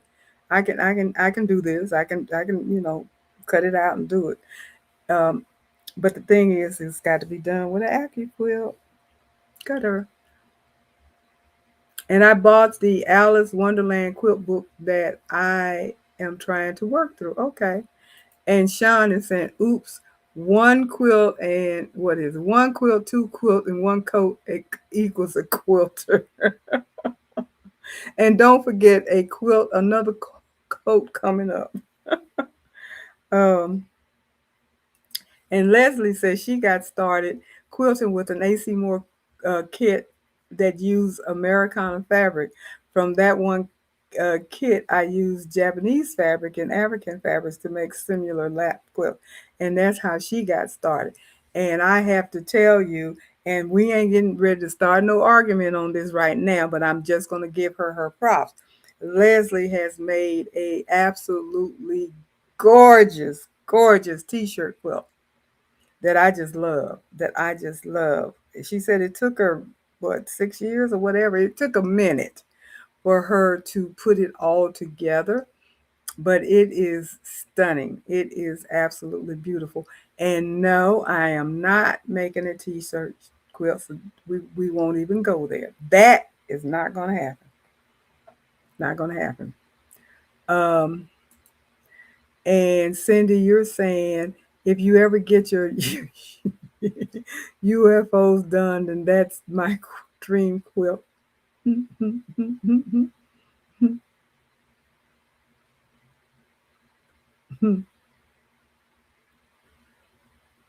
And Quilt for Joy said there's nothing better than sleeping under a handmade quilt. And Pearls, you're an experienced quilter and I'm a beginner, and block 6 got me stuck. Well, I'm not the experienced quilter. Somebody else you must be talking to, because I am not the advanced quilter. I am still just learning. And Faker says, my mother made my brother and sister an Afghan before she passed away, and I will treasure it. My youngest son thinks mine is for him. A quilt for your children will be amazing. Yeah, I'm hoping my grandmother made me, well, no, she didn't make me a Afghan. She, I think it's not knitted, it's crocheted. It's, it's the, it may be crochet because I know you can use different kind of fabric or threads or whatever you call it, yarn. But anyway, she made it herself. I cherish it because it is absolutely gorgeous. It is absolutely, it wasn't made for me. I inherited, but it is absolutely gorgeous. And yes, I'm hoping that if it's the Lord's will and I'm able to and have the time to get them all made, that they will cherish them and appreciate them. But that is definitely the plan, that I would like to at least have each one of them a quilt. Now, I don't know how big that quilt going to be. I'd like for it to be big enough to go on the bed, but I'm not going to make that promise. But I do want to make a quilt. Um, and Carol said it was her with the matching cup. Okay, mine says age to perfection. Okay. Um, And Sean says, what? She says, I'm going to leave for mine on Thursday afternoon. Where are you going on Thursday? You're always going somewhere. Okay, all right. You're going to do your live on Thursday talking about H&H. Okay. Yeah, I knew you had mentioned that you were going to do a video on it. So I'll get a chance to see that.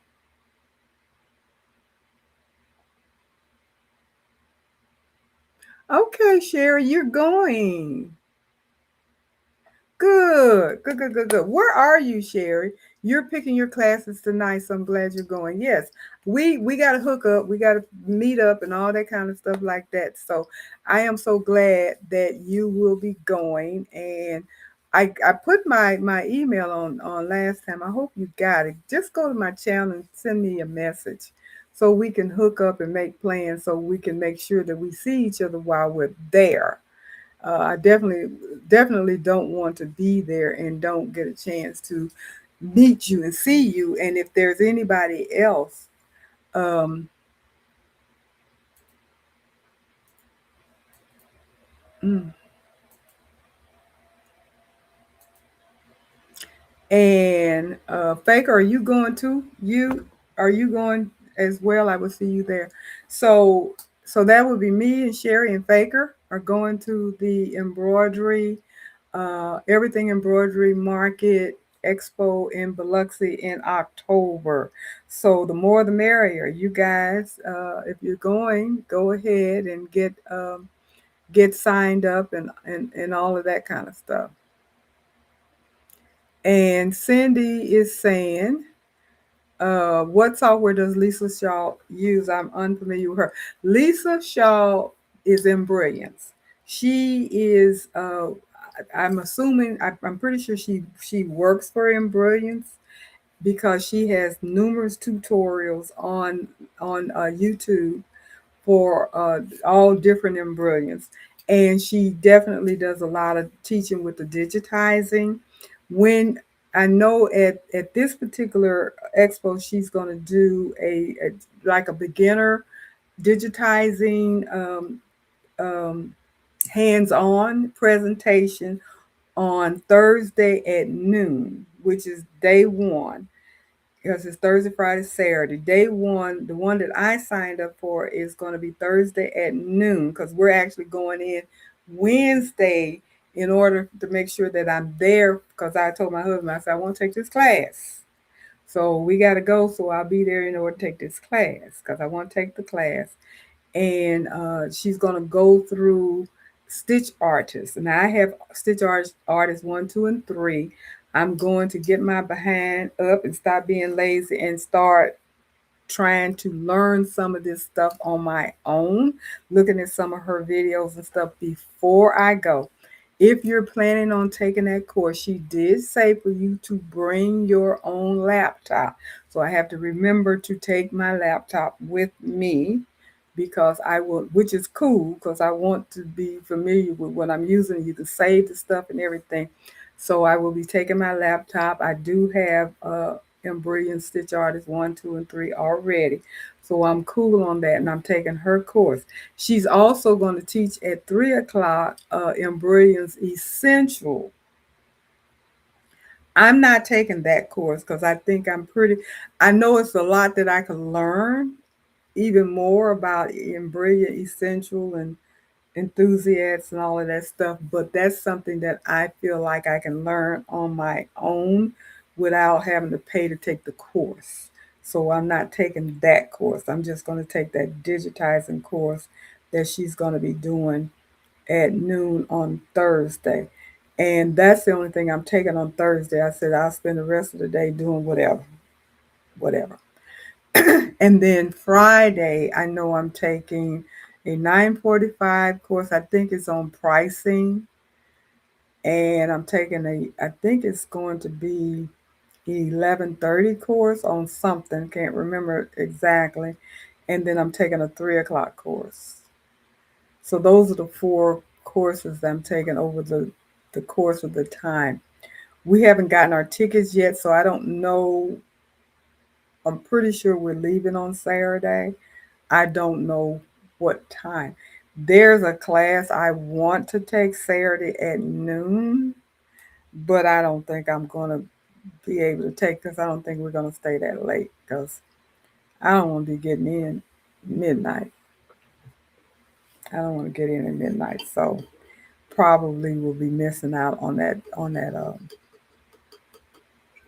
class on Saturday. So if I do hang around a little while for Saturday, it won't be it won't be long because I'm pretty sure we're going to fly out on Saturday. Fly in on Wednesday evening, fly out sometime on Saturday. That's the current plan. But yeah, plan on going. Plan on going. And Pearl said, "What? Oh, that's for Sean." And Eva Marie said, "Lisa is fabulous." And Cindy, I will Google Lisa Shaw. Thank you, ladies. Um, Carol, you need to hang out with us at one of these events and you will be on your way. Well, the good thing about the Everything Embroidery uh, Expo, Marketing Expo, is the majority of what's going to be there is going to be pertaining to embroidery or embroidery type uh, projects and processes. That's why I wanted to go, because most of the expos that I'm aware of, they're quilting focused, um, which is cool because they do have embroidery machines and people fabrics and stuff, but mostly quilting stuff, quilting fabric, quilting rulers, quilt, whatever. And I was just wanting something that was mainly focusing on embroidery. So when I found out about that, I said, that's what I want to do first. I don't mind doing the quilting expos as well. I don't mind doing the tech expos like impression. I love that kind of stuff as well because I like to know what the latest and greatest tech stuff is, what's the newest concepts and stuff. But with the everything embroidery market, if you look at their classes and stuff, and I don't know if they have all of their vendors listed yet or not. I'm not sure.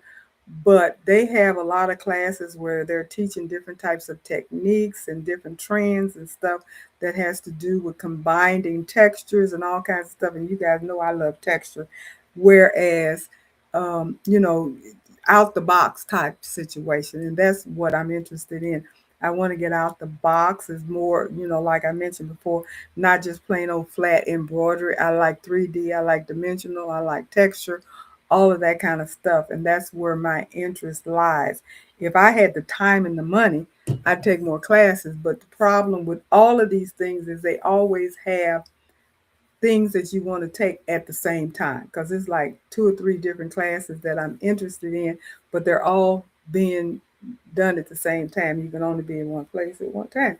So you have to figure out what you want to do, what's the most important thing you want to do. So it was kind of I kept going back and forth, trying to figure out, okay, do you want this? Do you want that? Can you get this somewhere else? Can you get this online? That kind of stuff to decide what I was going to take.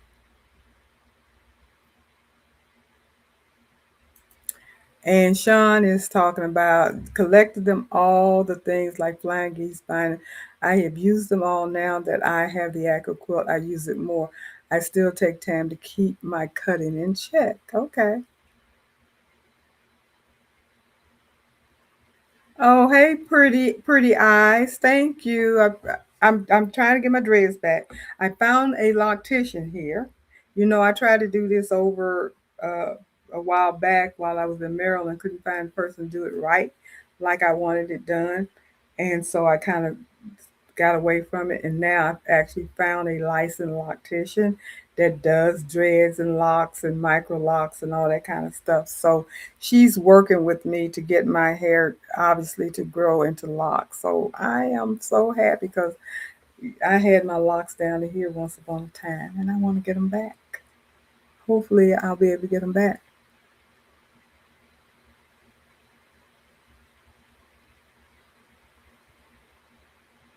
Okay. And Pearl said, I agree when it comes to tiny squares. I can't do them little bitty 2-inch squares.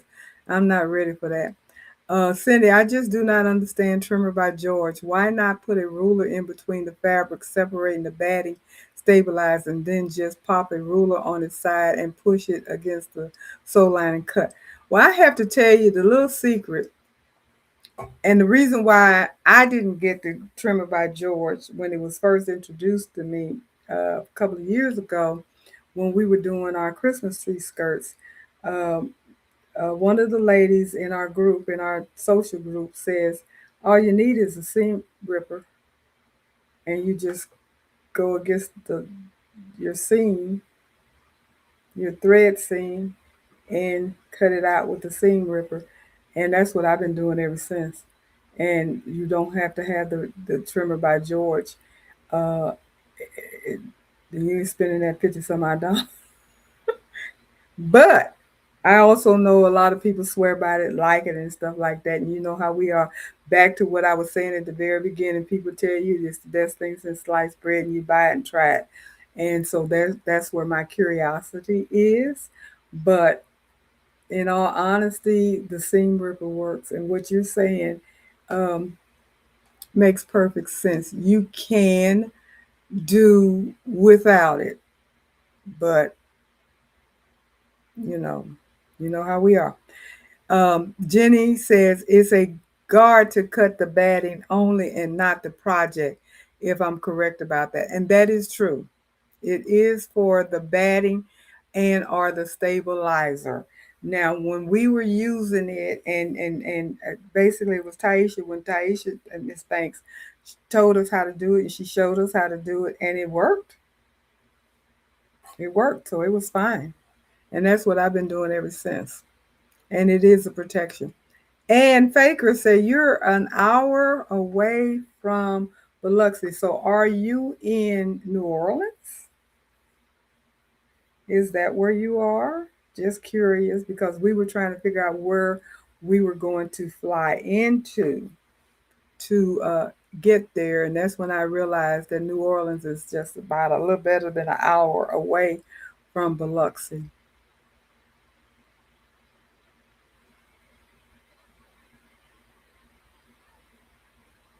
Mhm.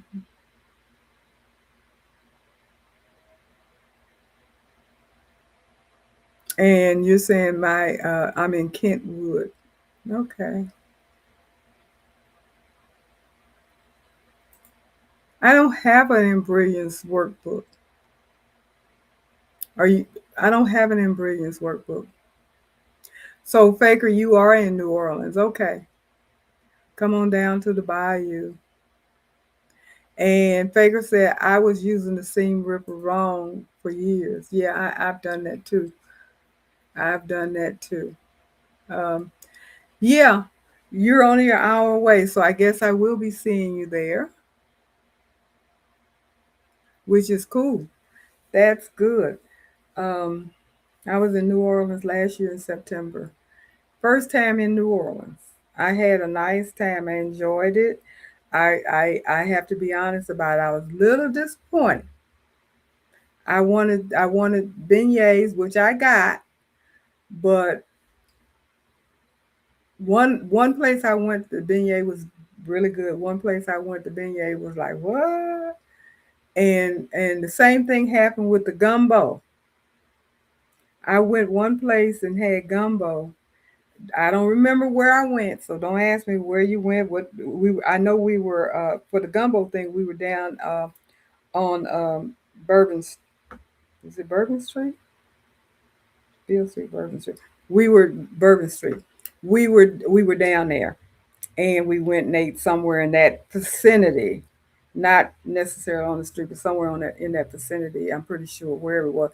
I didn't pick the restaurant. I was with a group of people, but anyway, one place we went, that gumbo was on fire. I mean, that gumbo was so good. It was like I took my first bite and almost had tears. It was that good.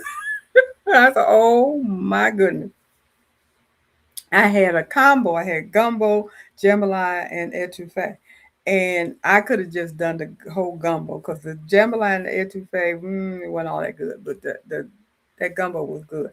Then we went to another restaurant another night, and my daughter-in-law ordered a small bowl of gumbo, and it was just not good.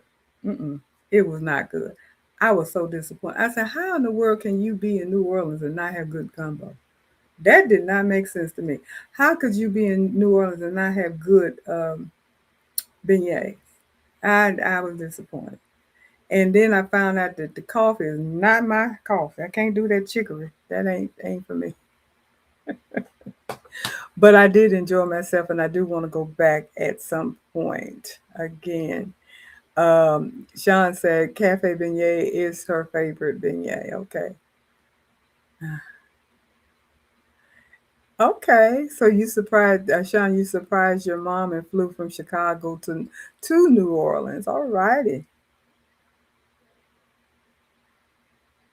that was very nice. And Carol said, "I just splurged on a new seam ripper from Hannah Woodworking, hand turned wood and great sharp ripper. If you have to rip, nice to have a pretty one. Yes, I have yet to buy a fancy seam ripper or a fancy stiletto. I've been considering making that investment for myself, but I haven't done that yet. I haven't gotten the big fancy dancy stilettos and seam rippers and stuff like that. My favorite seam ripper is Clover. It's always been a good one, but I have to tell you, if you are using your seam ripper like you would your trimmer by George, it does get dull. So use one that's not very expensive, so you can toss it, and don't use your Clover because Clover costs some money. So don't want to do that. And Fager said, "Nope, you went to the tourist area. Horrible." So, yeah, I guess so. When you are a tourist, and like I said, I I didn't pick the place. Uh, One of the ladies in the group picked a place. I don't even know if that person had been to that place or not, and probably was also trying to find a place that would accommodate our group because it was 20 of us, and so that's a big group. And we were down there celebrating a birthday. But yeah, I was disappointed. So the next time we go to New Orleans, I'm gonna have to hit you guys up before I go. One, to let you know I'm coming, so maybe we can meet up, and two, um, to figure out where to really go to get the good stuff. Cause I want the good stuff. I love gumbo. I want the good stuff, the real stuff. I want the real etouffee. I want the real jambalaya. I love spicy Creole food, but I want it to taste good. I want it to taste good. I didn't get any crawdaddy. I didn't get any of that because nobody with me was gonna eat them, so didn't get no crawfish. Um, would have got. I would have eaten some, but like I said, I wasn't with people that were adventurous enough to do that. But I would have done it. So with the rulers. Hopefully, you guys got some information that was useful. We've shared what we've used, what works, um, what other people have. We put it out here, what works for them. And the most important thing, I think, is to make sure whatever you choose to, wherever you choose to whatever you choose to do or buy, make sure it's something that you think you're going to feel comfortable using. Hopefully, it's going to work for you, not just because somebody says it's good or all of that, especially if it costs some money. Because, like, even the trimmer by George is a perfect example. That thing costs at least 50 some odd dollars, if I'm not mistaken. And I've heard good and bad. I don't have it. I haven't tried it, so I don't know. Am I going to try it? 9 times I am, and mainly because one, I'm a content creator and I need to have experience with various products and what have you, so I can tell people about it. I had thought about getting it for this particular presentation, but I wasn't going to get it in time. So I didn't do that. So I said, I'll just talk about and show you guys what I have because I already realized I had a pretty good array of stuff. And for me, like I said, I don't use half of the stuff that I have. And now that I do have my AccuQuilt and several AccuQuilt dies, I go straight to my AccuQuilt. I do have the EQ8 software as well, and I used I created a design making sure that I could cut it out using the dies are already owned, which was good because I didn't want to have to go buy more dies and stuff. But I'm glad. I didn't know they had equitable software before I got the EQ8. I wish I had known that. Then I would have gotten that particular software because then that one is specifically designed for using AccuQuilt dyes, and everything that I design would I would know that there's a dye that would cut it out. But I think I'm okay with the EQ8 as well, because you can finagle that. You can finagle that. But yeah, now that I have my AccuQuilt, I'm very much more open with uh, piece and stuff. Even a little bitty 2-inch quilt blocks, I can cut them. That's not an issue. It's piecing them things together. I don't want to do. I don't think I want to do that. I don't know. We'll see. We'll see. And Sherry said, I'm so excited to learn the EQ8, but also nervous. Yeah, I'm not nervous. Software doesn't make me nervous. Sometimes it frustrates me when I can't figure out how to do it, because I'm very bad at reading manuals and instructions until I get stuck. When I get stuck, then I go read. I try it first. Let me look at this. Okay, click on this, click on that. Oh, okay. That's kind of how I learn. But anyway, because I went on and created my own design back here for my quilt without, I didn't read the manual yet. And I know it was some stuff I probably could have done better or differently, but I did what I did. Yeah. And yes, Sherry, please reach out to me. If you don't have my email, it should be on my channel, but go to my channel, Shirley Threadwork, it'll pop up, and go into the comment, and just let me know. I know, don't put no personal information in there like phone numbers and emails and stuff like that, but just reach out to me, and I'll figure out a way to reach out to you, and then we can hook up. We'll do it that way.